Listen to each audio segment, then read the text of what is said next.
Olá, sejam todos muito bem-vindos, feliz sábado, que bom que você está conosco aqui nas redes sociais da Igreja Adventista, aqui da Igreja do Pênfigo, tá? É uma alegria, uma satisfação podê-los ter conosco aqui nesta manhã de sábado, recapitulando a lição da Escola Sabatina. A lição da Escola Sabatina é algo maravilhoso, tremendo, que nos faz entender e compreender melhor a Bíblia, que nos revela o amor de Deus. Meu nome é Sérgio, e eu estou aqui com os meus amigos e irmãos, que são professores também da Escola Sabatina e diretores da Escola Sabatina. Estou aqui com o meu amigo Wesley Caldeira. Feliz sábado, Wesley. Feliz sábado, Sérgio. Feliz sábado, demais amigos. E feliz sábado a você, amigo que está, e irmão, que está conosco, ligado, nesse momento nas redes sociais, para mais uma recapitulação dessa lição empolgante que temos de estudo da Bíblia. Olá, Érica, seja bem-vinda. Oi, Sérgio. Olá a todos que estão aí assistindo. Que bom que estamos hoje aqui reunidos para a gente recapitular essa lição que tem trazido temas muito importantes para a nossa vida. E aqui à minha extrema esquerda, o professor Walter Faria. Feliz sábado, seja bem-vindo, Walter. Opa, alegria nossa, Sérgio. Feliz sábado a esse grupo especial que está aqui. Feliz sábado a você que está acompanhando também a recapitulação da lição. Temos muito o que falar nessa lição, não é verdade? A lição, ela mora no meu coração, porque é através da lição que a minha fé se fortalece cada dia. A lição, ela direciona para um tema da Bíblia e aprofunda naquele tema, né? E durante o trimestre, esse trimestre, janeiro, fevereiro e março, nós estamos estudando aqui o amor e a justiça de Deus. Nesta semana nós já estamos na 11ª lição do trimestre, que são 13 sábados, 13 semanas, e já estamos na 11ª lição. E o título desta lição é O que mais eu poderia ter feito? E você vai entender ao longo do estudo que quem fez essa pergunta foi Deus. O próprio Deus perguntou o que mais eu poderia ter feito. E aqui tem uma gravura bastante interessante. Se você tem esse manual com você aí, na sua casa, em suas mãos, eu recomendo que tenha. Tem uma gravura muito interessante. Eu quero perguntar aqui para o Wesley. Wesley, quando você olhou para essa gravura aí, conta para a gente o que foi que você entendeu. Veja, é uma gravura muito interessante. A gente consegue perceber que tem uma casa pegando fogo, né? A residência de alguém. A gente percebe também que tem uma pessoa meio desolada com esse incêndio, né? E sentada em cima de uma pedra. Só que abaixo de uma pedra, dessa pedra, tem um coração gigante. E a pessoa que está nessa pedra, sentada nessa pedra, ela não conseguiu perceber que ela está sentada em cima de um coração. Aqui nós imaginamos e nós cremos, né, pela palavra do Senhor, que é o próprio Cristo que tem esse grande coração e ainda sustenta. Mas nós só vemos só a pequena ponta dessa pedra, a pequena ponta desse amor. E essa imagem, Wesley, ela vem casando muito com um verso para memorizar, né? Que vem trazendo assim, no livro de João, capítulo 18, verso 37. Pilatos perguntou: então, você é rei? Jesus respondeu: o Senhor está dizendo que sou rei. Eu para isso nasci e para isso vim ao mundo, a fim de dar testemunho da verdade. Todo aquele que é da verdade ouve a minha voz.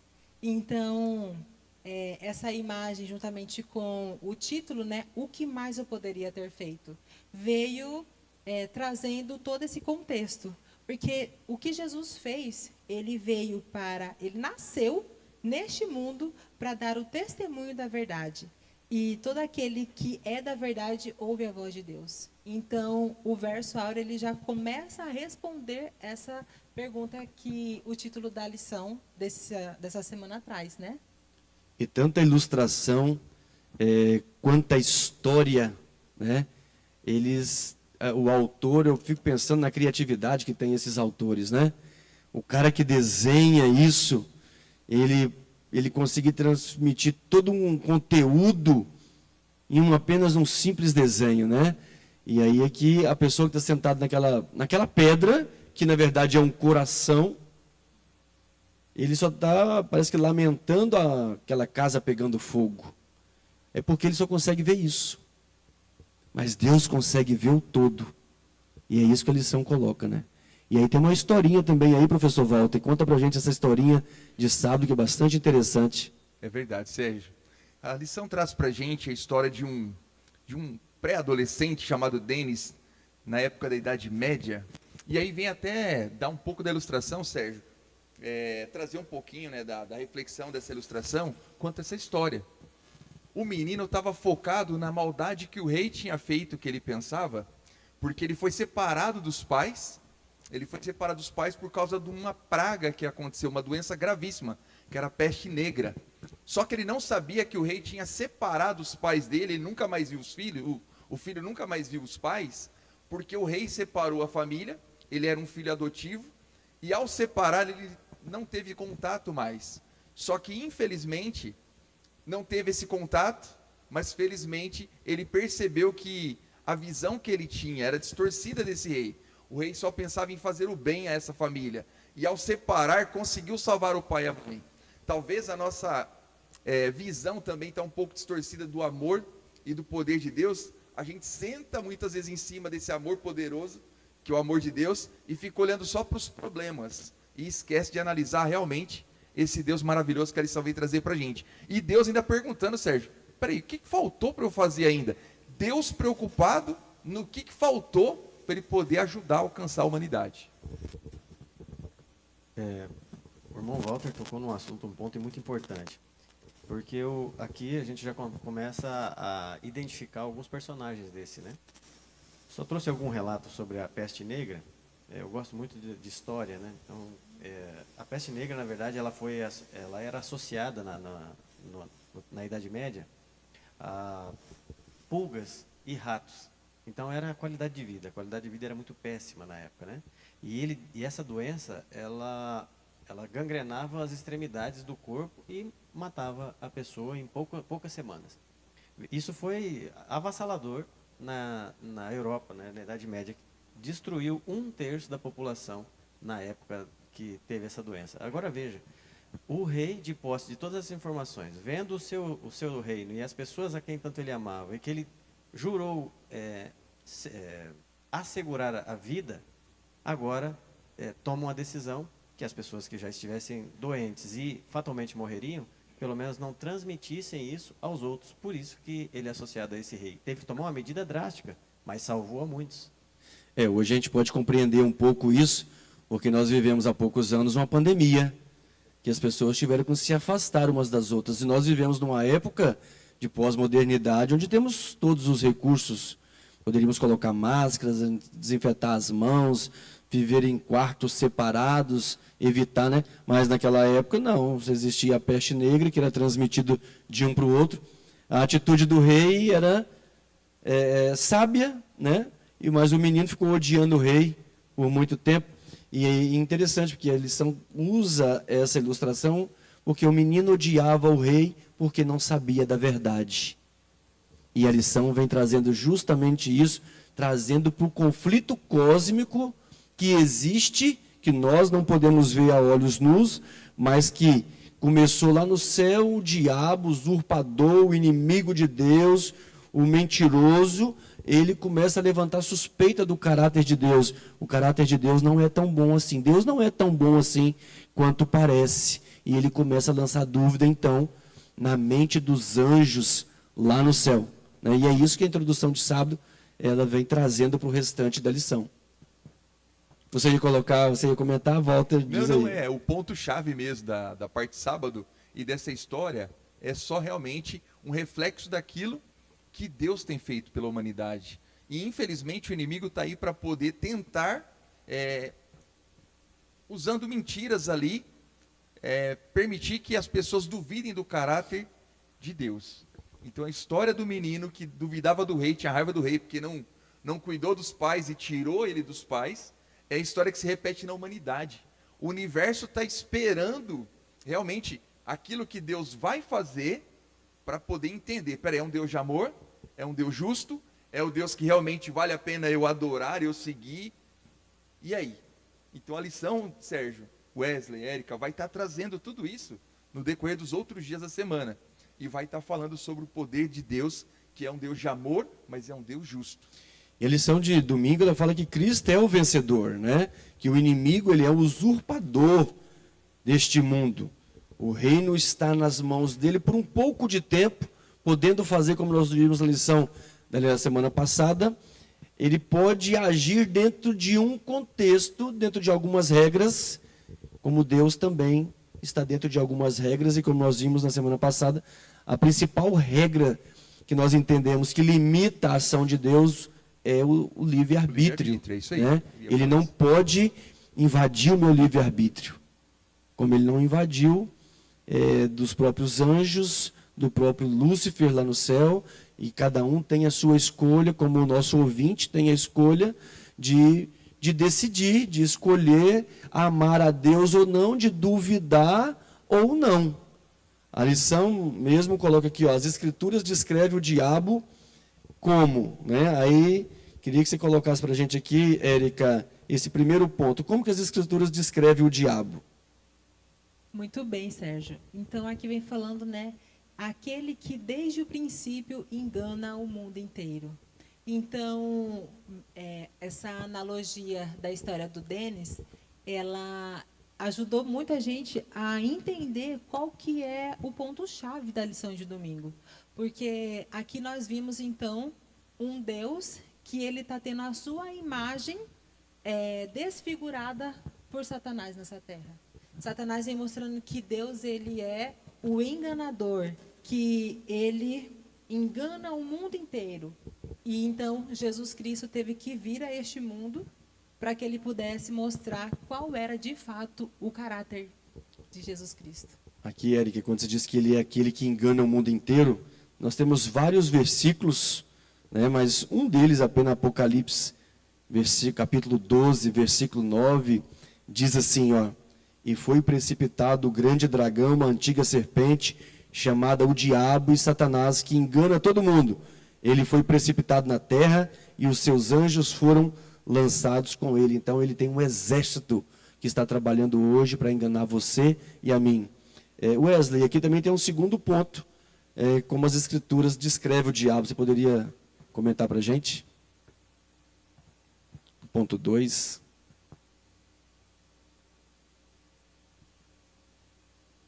Ok. Aquele que lança acusações contra Deus e o seu povo nas cortes celestiais. Então, ele é o acusador. Ele acusou lá no início a Deus de ser injusto e acusou também que o seu caráter e a sua lei era impossível de ser seguida. A convivência com o Criador seria impossível. Então, por isso, ele, na sua infinita bondade, faria um reino que seria mais justo que o de Deus. Essa foi a acusação inicial de Satanás. Então ele é enganador, ele é acusador, e aqui Apocalipse 13, versículo 6 diz assim: e abriu a boca em blasfêmias contra Deus, para blasfemar do seu nome e do seu tabernáculo, e dos que habitam no céu. O próprio livro de Jó, né, conta, você conhece a história, se você ler ali Jó, capítulo 1, capítulo 2, o diabo por 2 vezes, Satanás se apresenta ao céu, lá no céu perante Deus, como representante deste mundo, e Deus fala o quê? Senhor, observa o meu servo Jó, homem íntegro, reto, temente a Deus, que procura se desviar do mal, e o que Jó faz? O que Satanás faz perante Deus? Pede para tocar nele. Permita que deixe que eu possa tocar. Ele acusa Jó de quê? Porque tem tudo. Ser beneficiado, ele tem tudo. Né? Sou beneficiado com tudo, ele tem tudo protegido. que precisa. É protegido, então deixa eu tocar. Ele só é fiel ao Senhor porque ele é um homem próspero, rico. Se tirar dele, vai... É um acusador miserável, né? tempo todo. E aí tem o terceiro ponto, Walter. Fala pra gente aqui como que as Escrituras descrevem o diabo. O terceiro ponto vem falando que ele é o príncipe usurpador deste mundo. É aquele que não para, não tem um minuto sequer que ele não fique no pé de quem está tentando lutar para sair do pecado. Ele vai incomodar o tempo todo, ele vai usurpar a mente de cada pessoa que não quer fazer o que ele pensa que está certo. E ficar obedecendo à vontade de Deus, para ele é terrível. Então ele vai ficar insistindo nisso, porque ele já foi vencido na cruz. Não tem mais o que fazer. Então agora a tarefa do príncipe usurpador é perseguir, não tem jeito. É tentar enganar, é tentar convencer que Deus está errado e ele está certo. E é bem interessante que ele lança acusações contra Deus, contra o povo de Deus nas cortes celestiais. Então, aqui a gente pode entender Satanás acusando Deus do quê? De que Deus não era tão bom como as pessoas achavam que ele era. Por que que ele não era tão bom? Porque ele criou uma lei que a humanidade não era capaz de obedecer. Então, ele passa também a acusar o povo de Deus de que eles não são capazes de serem obedientes a Deus. E aí, então, se Deus criou uma lei que ninguém é capaz de obedecer, então a culpa é de quem? É de quem criou essa lei. Quem está errado é quem fez essa lei. Então, ele acusa Deus nas cortes celestiais. Ele diz que Deus é um Deus tirano porque ele não tem amor por oprimir o povo, colocando leis que ninguém é capaz de obedecer. Então o diabo ele é enganador, ele é um acusador, ele é um usurpador deste mundo, né? É o que nós colocamos, que comenta aqui na lição de domingo. Porém, as escrituras, elas nos ensinam que Satanás é um arqui-enganador, caluniador, acusador e príncipe, usurpador deste mundo. Porém, as escrituras também nos dizem que Jesus é o vencedor, que derrotou Satanás em todos os aspectos. Ele é príncipe momentaneamente, mas ele já está derrotado, como nós vamos ver agora para frente, na lição de segunda-feira, né? Justo e justificador. 1 João 3,8 diz que Cristo, né, em cada ocasião a obra de Cristo desfaz a obra do diabo. Cristo veio a este mundo para destruir as obras do diabo. E mais, né, para destruir aquele que tem o poder da morte, a saber, o diabo. Hebreus 2, verso 14. Então, Satanás, ele é um inimigo vencido. E amém por isso, né, queridos? Amém por isso. Nós temos aqui ainda a pergunta número 2, que está Romanos 3, 23 a 26. Érica, você tem esse texto aí que poderia compartilhar conosco? Sim, Romanos capítulo 3, verso 23 ao 26 diz assim: Porque todos pecaram e destituídos estão da glória de Deus, sendo justificados gratuitamente pela sua justiça, pela redenção que há em Cristo Jesus, ao que Deus propôs pela propiciação pela fé no seu sangue, para demonstrar a sua justiça pela remissão dos pecados dantes cometido, sob a paciência de Deus, para a demonstração da sua justiça nesse tempo presente, para que ele seja justo e justificador daquele que tem fé em Jesus. Amém. Amém por isso, né? E o que essa passagem, essa passagem de Romanos 3, 23, que a Érica leu, também Romanos 5, verso 8, elas nos revelam sobre a forma como Deus destruiu as alegações do diabo, dizendo que esse Deus não é tão bom assim quanto parecia ser. Veja, aqui a pergunta, ela fala, por que essas passagens revelam sobre a forma como Cristo destruiu as alegações do diabo? Por Jesus na cruz, Deus prova o seu amor por nós, sendo nós ainda pecadores. Então, nós não éramos justos, nós não trilhávamos um caminho nem parecido com o de um justo. E Deus já nos amou. E ainda nos amando, se entregou por nós. Eu gosto muito de uma figura de linguagem que Rodrigo Silva usa, dizendo que Deus se limitou, como nós estudamos, né, e temos estudado sobre isso, o Deus Todo-Poderoso se limitando à capacidade humana para lutar por nós. Seria como se Deus não fizesse isso, todos os seres que não caíram, e nós também que caímos, mas temos capacidade pensante, nós não temos, e nem eles, a onipotência, e a onisciência, né, um dos 3 poderes divinos. Já não tendo a onisciência, nós não temos como saber o que passa nos bastidores. Então Deus teve que se limitar como ser humano para provar o caráter de Jesus, de Deus, né? E nessa prova, ele poderia muito bem ter destruído, até a lição fala mais para frente de segunda-feira, que ele poderia ter muito bem destruído o mal lá no início, como de fato nós poderíamos ter entendido que deveria ter sido. Mas Rodrigo Silva usa uma figura de linguagem assim, que se Deus fizesse isso, seria um massacre, não seria uma luta, não seria uma guerra. Nós chamamos de guerra como ser humano, mas Deus é tão poderoso que seria como se fosse um boxeador profissional batendo em uma criança de 5 anos. Olha a figura de linguagem que ele usa. Então, Exato. é muito forte. Deus é muito poderoso, a gente não faz ideia. Então ele teve que se limitar por amor a mim e a você, porque nós não compreendemos o futuro, não compreendemos os bastidores de toda a história. Então ele teve que se limitar para que eu compreendesse que ele é amor.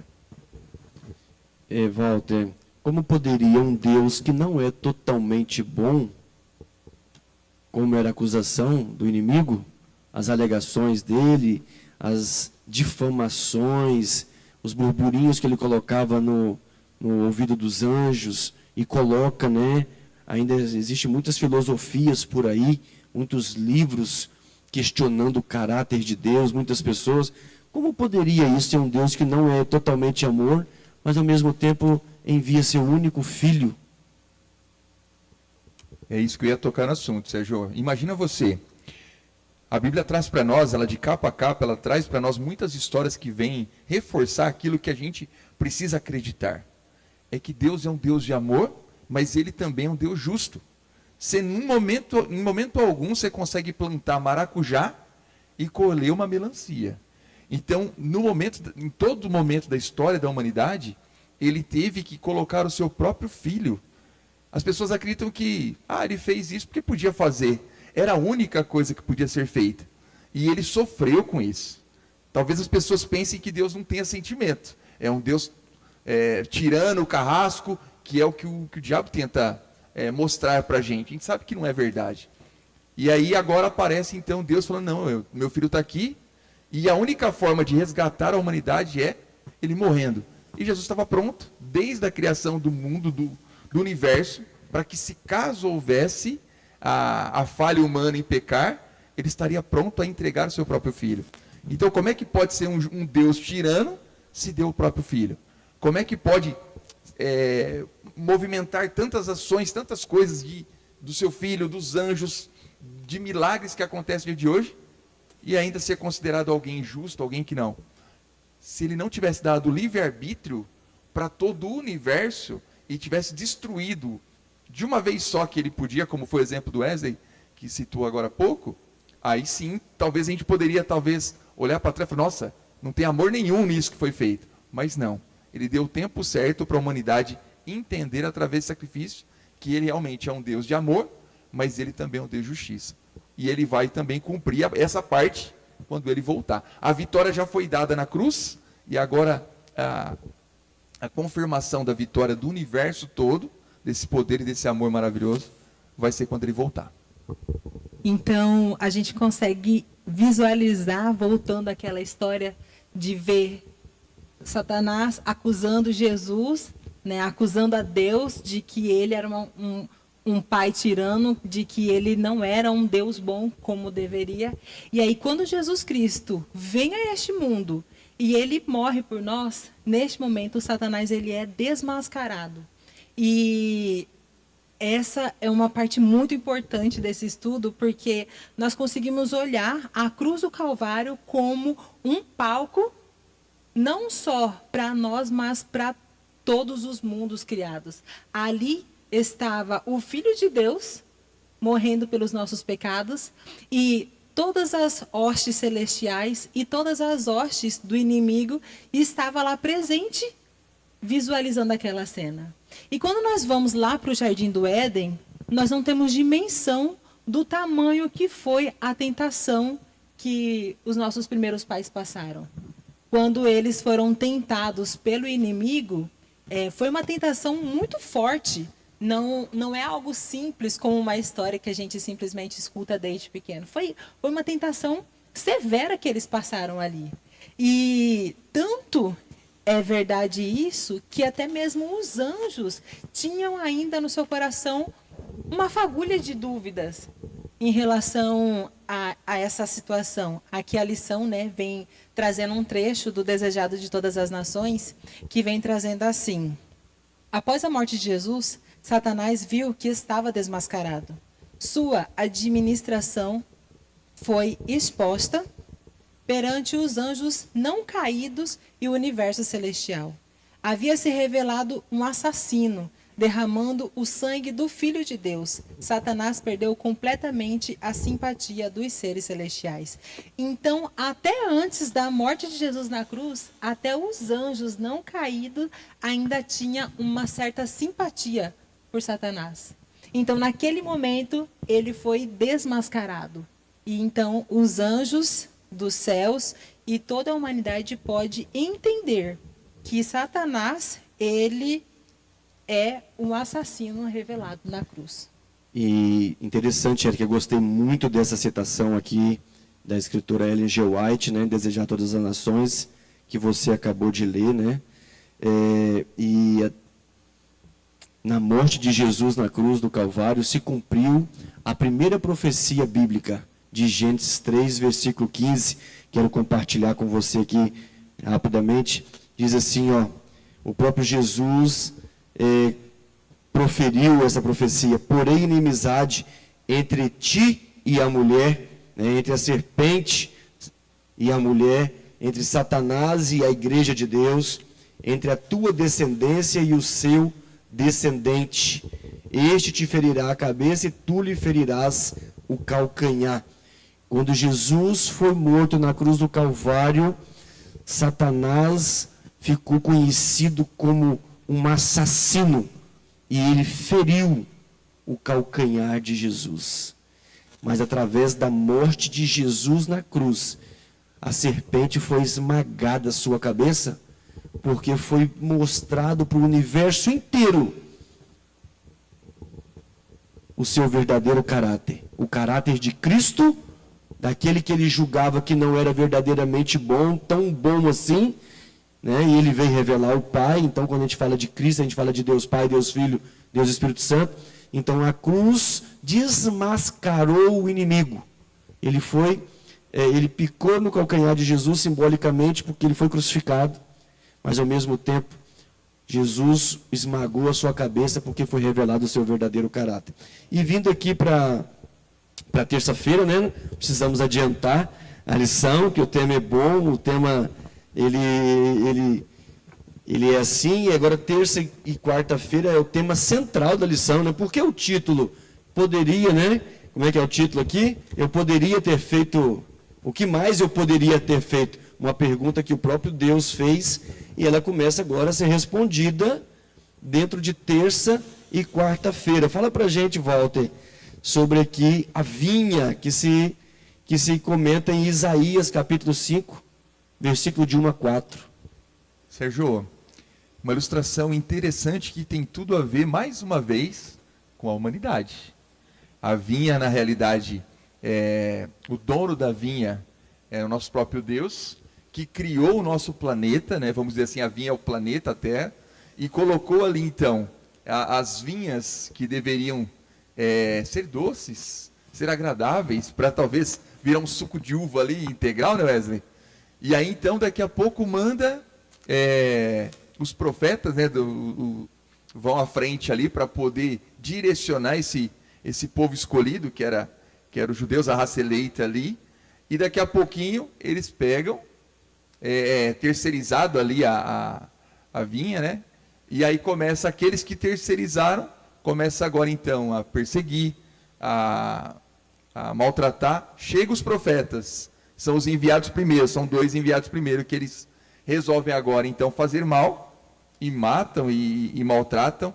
Daqui a pouquinho em seguida vem, aí Deus então manda o próprio filho, não, é o herdeiro, não, vão judiar desse também, que simboliza o próprio Cristo, quando ele morreu na cruz. E aí então, a história vem ilustrando tudo aquilo que acontece nos dias de hoje também. Dá para exemplificar como a humanidade no dia de hoje. A gente recebe a mensagem, a gente deveria aceitar a mensagem. Muitos não querem saber da mensagem, querem atrapalhar aqueles que querem, né, fazer parte do povo escolhido de Deus, e começa muitas vezes a perseguir, maltratar. Isso também está acontecendo e vai acontecer ainda com mais frequência até que ele volte. E aí depois a gente percebe e entende que só quando Jesus voltar mesmo, simbolizando toda essa história da vinha, que a resolução de todos os problemas ali, realmente é quando Deus voltar para resolver todos esses detalhes, né? Enquanto você falava aí, eu fiquei lembrando aqui o seguinte. Agora eu estou plantando uma horta lá em casa. Essa semana eu plantei milho. Legal. Que a minha esposa quer aqui 3 meses fazer curau de milho, né?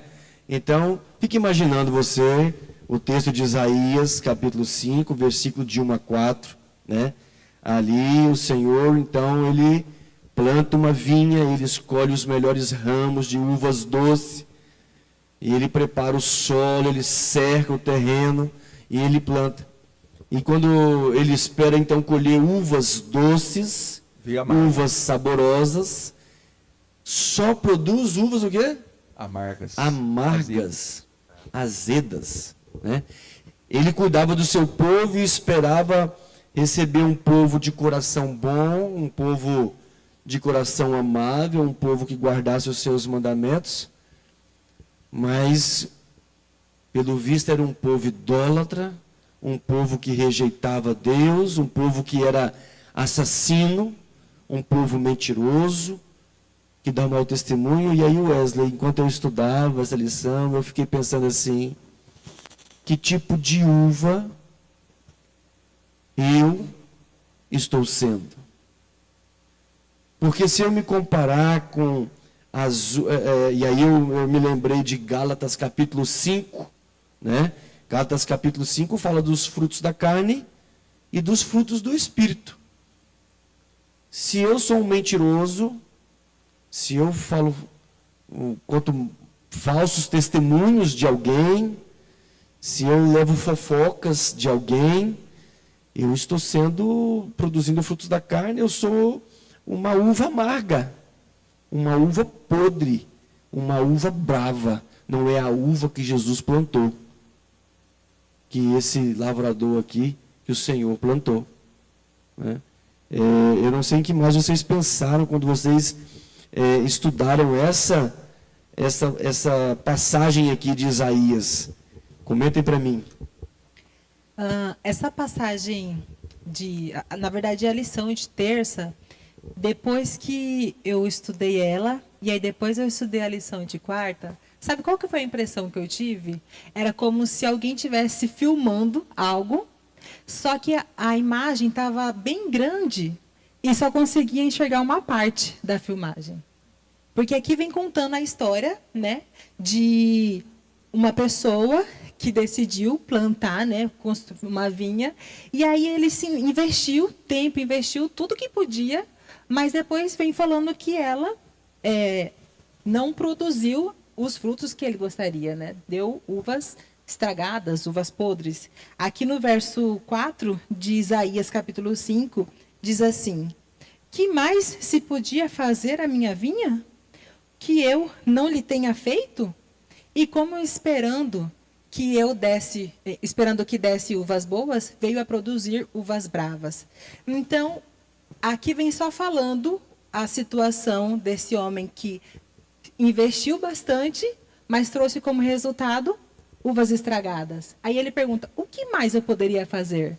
Aí, quando chega na lição de quarta, ele pega e diminui o zoom e a gente consegue enxergar de maneira mais ampla o que mais ele pôde fazer. Porque ele não só investiu e ela produziu uvas ruins. Ele enviou o seu próprio filho depois de ter enviado os profetas. Então, o que mais ele poderia ter feito? Ele enviou os profetas, ele depois de outras pessoas, né, ele enviou o seu próprio filho. Ele fez absolutamente tudo o que poderia fazer. E então, na lição de terça, ele pergunta o que mais eu poderia fazer. E na lição de quarta, ele responde o que ele poderia fazer demais, que foi ter enviado o seu próprio filho. Então, assim, deu um zoom, né? E aí depois eu consegui enxergar a história como um todo. Eu falei, uau. Então, aqui na lição, a pergunta, o centro da lição e a pergunta da lição está justamente em Isaías 5, versículo 4, né?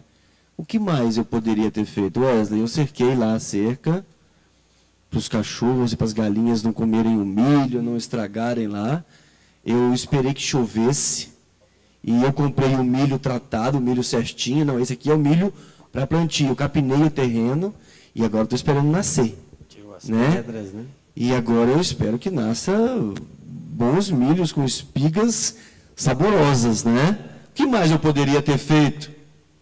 Ele fez o maior investimento que qualquer agricultor poderia ter feito, né? Ele disse que eu fiz mais do que precisava, vamos colocar assim. E até a lição de terça encerra dizendo assim: é incrível que Deus chega a pedir às pessoas que julguem o que ele fez. É o que ele está falando aqui.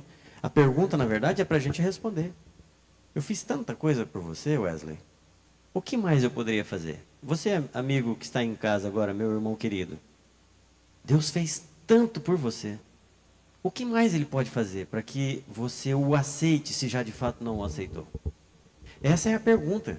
E quando a lição de quarta-feira faz uma reflexão, trazendo para... Ele está identificando as pessoas da história.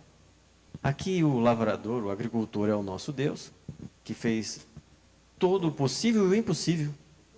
O dono da vinha. Aqui nós temos pessoas infiéis que trabalhavam, né? E quem são os infiéis? Quem são as pessoas que, de fato, não deram o devido valor à autonomia, ao mando, de quem é o dono, né?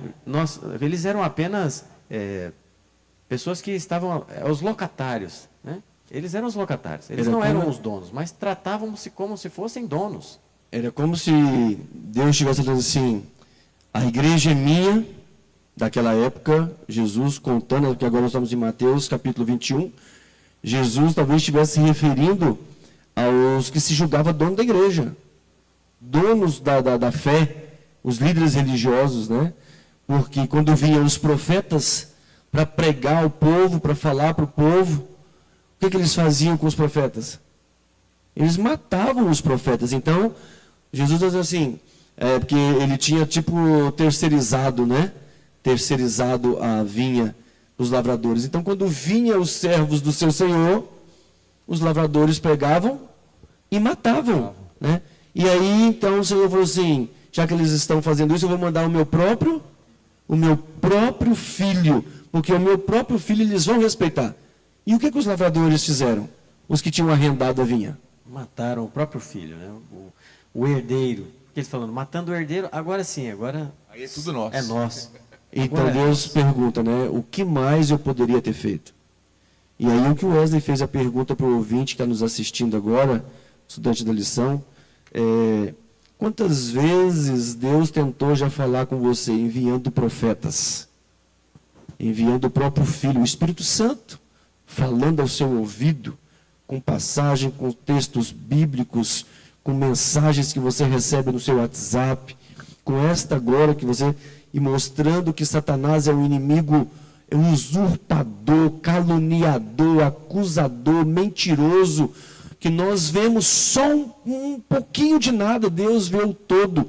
Nós não compreendemos as misérias e as tragédias que acontecem nesse mundo. Por que o meu filho fica doente? Walter, por que você entende bem disso? Por que fica doente? Por que enfrentando, né, esse tipo de aflição, essa doença? Né? Mas o Walter enfrenta e fala assim: eu não sei por quê, mas eu tenho minha fé firme em Deus, porque Ele sabe o todo. É verdade. Eu preferi mudar o foco. O cristão, queridos que estão assistindo, o cristão que está focado no poder de Deus, no amor de Deus, na misericórdia de Deus, na salvação em Cristo Jesus, ele não quer saber os porquês, ele quer saber o para quê. Ser usado. Usa-me, Senhor. É isso que o foco a gente acaba mudando para poder passar, no meu caso, por uma doença tão grave quanto essa, e graças a Deus, vencendo a cada dia, em nome de Jesus vamos vencer. Mas eu lembrei, Sérgio, rapidamente, que lá em casa tem uma parreira. E eu vou dizer para vocês, irmão, nem toda parreira vai dar fruto. E pode ser que dê fruto doce, pode ser que dê fruto amargo, azedo, e pode ser que não dê fruto. Mas cabe, Sérgio, Wesley, Érica, a cada um de nós decidir se nós queremos ser realmente manuseados por Cristo, manuseados pelo poder de Deus, para que a gente possa dar fruto. E o cristão que quer ser fruto, ele vai ter que agora levar essa mensagem tão maravilhosa que a Bíblia nos traz, desse amor, dessa justiça e do poder de Deus. E aí, para finalizar a quarta-feira aqui, vem falando que depois do filho, ele fica perguntando, o que mais eu posso fazer? Aí ele vai ter que vir. Aí agora é Deus vindo junto com o filho. Vamos resolver logo isso daí. E aí agora na quinta-feira vai entrar um pouquinho sobre o caráter inabalável de Deus. É isso que ele está confirmando para todo o universo e para a nossa humanidade, né? A gente sabe que tem outros povos, tem outros planetas, outros mundos no universo que estão na torcida. Nós somos o único que caímos, que pecamos. Lamentavelmente somos nós, né?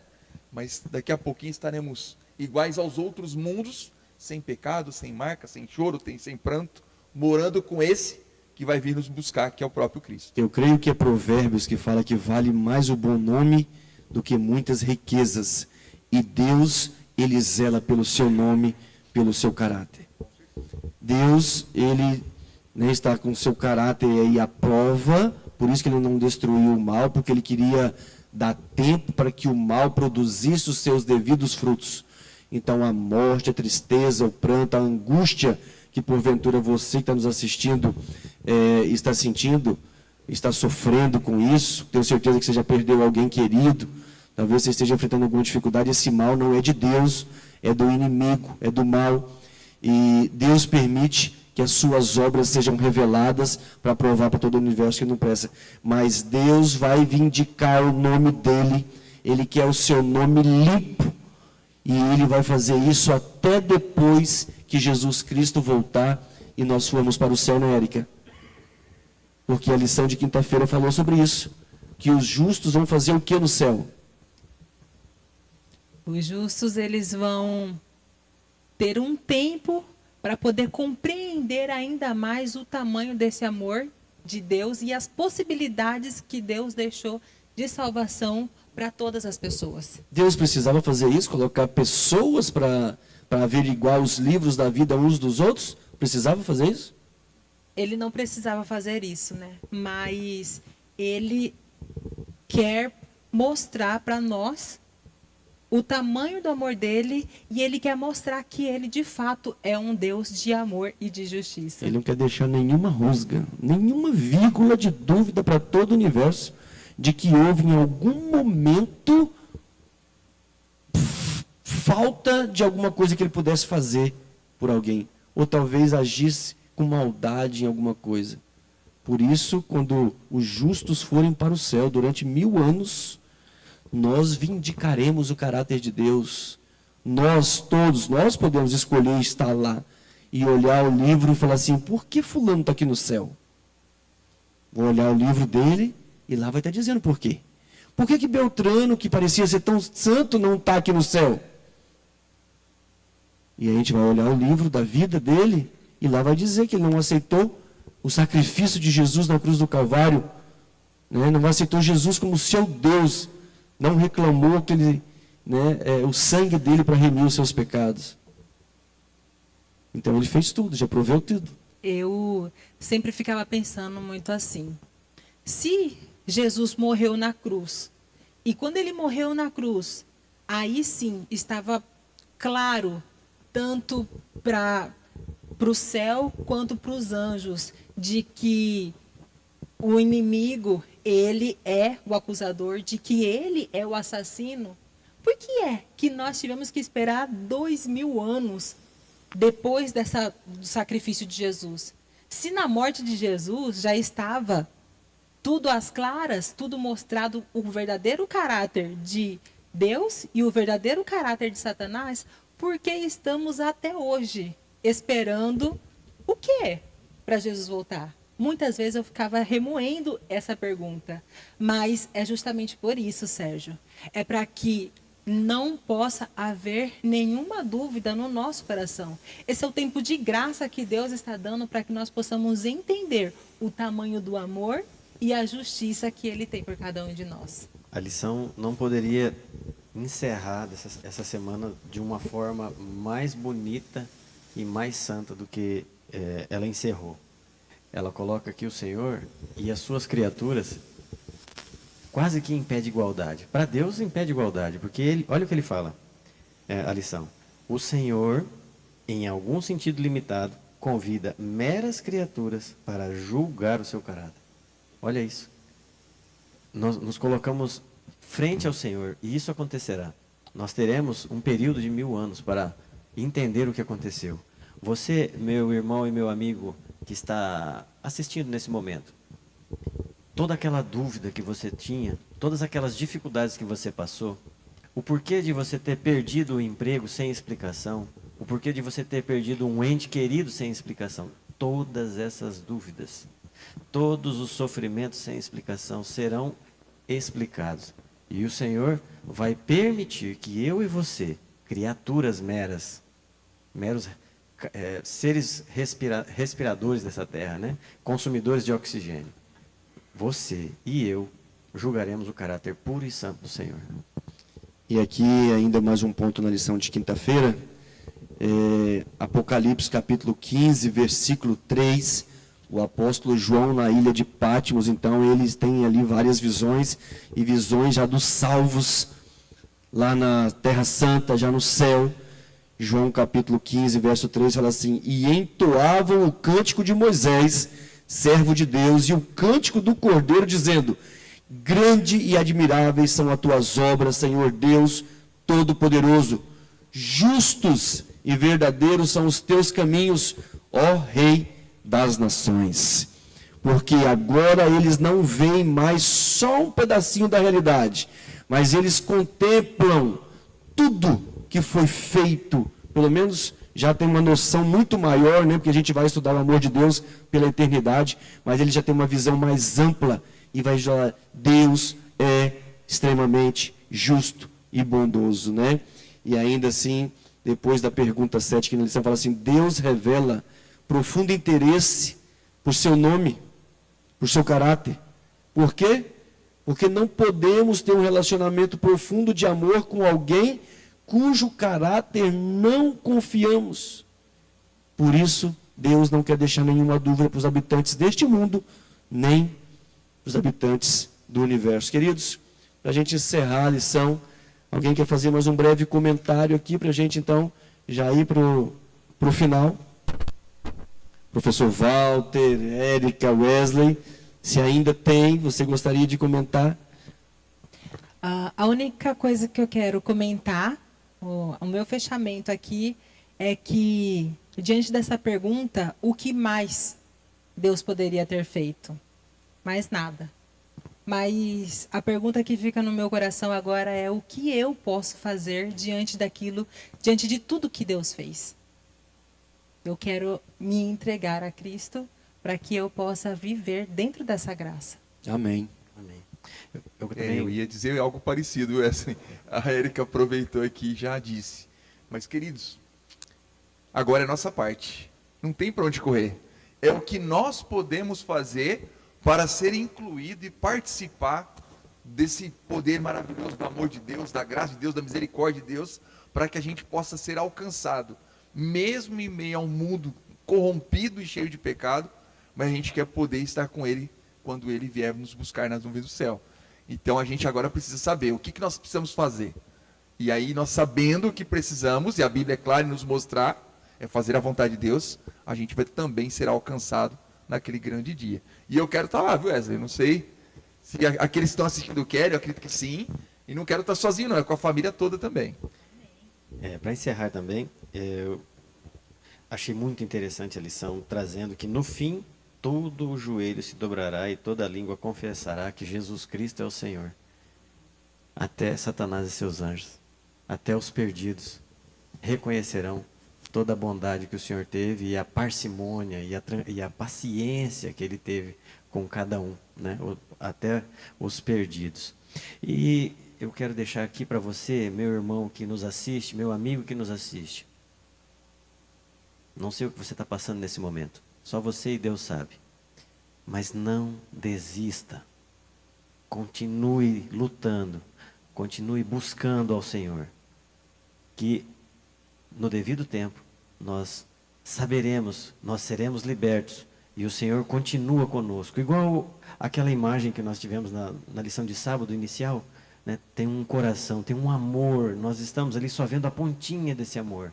Mas tem todo um amor que foi trabalhado e que está disponível. É o amor do nosso Senhor. Não desista de continuar vivendo nesse amor, o amor de Cristo Jesus.